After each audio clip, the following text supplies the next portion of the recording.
বাংলাদেশে একটা রাজনৈতিক দল ছিল যারা সংখ্যালঘুদেরকে ব্যবহার করে ক্ষমতায় টিকে থেকে ফেসিবাদ কায়েম করেছিল। তারা বলবার চেষ্টা করেছিল যে তাদের অনুপস্থিতিতে বাংলাদেশে যারা সংখ্যালঘু তারা বিপদগ্রস্ত হতে পারেন। 5 আগস্টের পরের সময়টাতে ওই পতিত ফেসিবাদীরা পালিয়ে যাওয়ার পরে বাংলাদেশের আপামর জনতা তাদের এই মিথ্যা প্রোপাগান্ডার জবাব দিতে পেরেছিলেন। মন্দিরের সামনে তারা পাহারা বসিয়েছিলেন এবং আমরা একটা সম্প্রীতির বাংলাদেশের যে কথা বলি সেটা একটা স্বরূপ সেই সময়টাতে প্রদর্শিত হয়েছিল। তারপরেও বিচ্ছিন্ন কিছু ঘটনা সময়ে সময়ে ঘটে, কিন্তু আপনি দেখবেন যে এই বাংলাদেশে কোনো সংখ্যালঘুর উপরে আক্রমণ হলে পরে যে বিচ্ছিন্নভাবে এই ঘটনাটা ঘটুক না কেন, সেই ঘটনাকে বাংলাদেশের আপামর জনতা সেটার পক্ষে ছাপাই গায় না, সেটার জন্য তারা কোনো দরদ অনুভব করে না।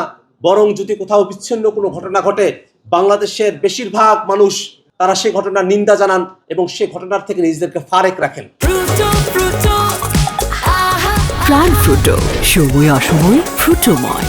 এটাই পার্থক্যের জায়গা। এই বাংলাদেশকে নানা সময়ে সাম্প্রদায়িক মৌলবাদী সংখ্যাগুরুর আধিপত্যবাদী এমন ধরনের একটা ভাবাবেগ তৈরি করে এই বাংলাদেশের ব্যাপারে গোটা বিশ্বে একটা নেতিবাচক ধারণা তৈরি করার চেষ্টা করা হয়েছে।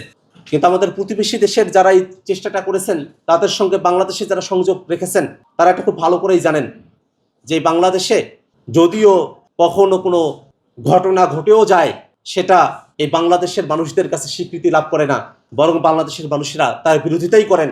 এবং আমরা চাইব যে এরকম বিচ্ছিন্ন ঘটনাও যেন সামনের দিনে না ঘটে, সে কারণে সামাজিক প্রতিরোধ ব্যবস্থা এই বাংলাদেশের মানুষেরা তারা তৈরি করবেন। আমরা বাংলাদেশের হিন্দু, মুসলমান, বৌদ্ধ, খ্রিস্টান, চাকমা, মারমা, সাঁওতাল, গারো, দলিত, হরিজন, রবিদাস এবং তফসিলি, এই যে বর্গগুলোতে আমরা ভাগ হয়ে আছি, সেই ভাগের বাইরে এসে আমরা বাংলাদেশি, এটাই আমাদের কাছে সব থেকে বড় পরিচয় হয়ে দাঁড়াবে। এবং সেই পরিচয়ের নিরিখে জাতীয় জনজাতি জোট বৈষম্য বিরোধী চেতনার জায়গা থেকে তাদের অধিকার, মানবিক মর্যাদা, সাংবিধানিক অধিকার, কাঠামোগত এবং অন্য জায়গাগুলোতে যে বৈষম্যের শিকার তারা হয়েছেন সেগুলোকে দূরীকরণের জন্য কাজ করবে।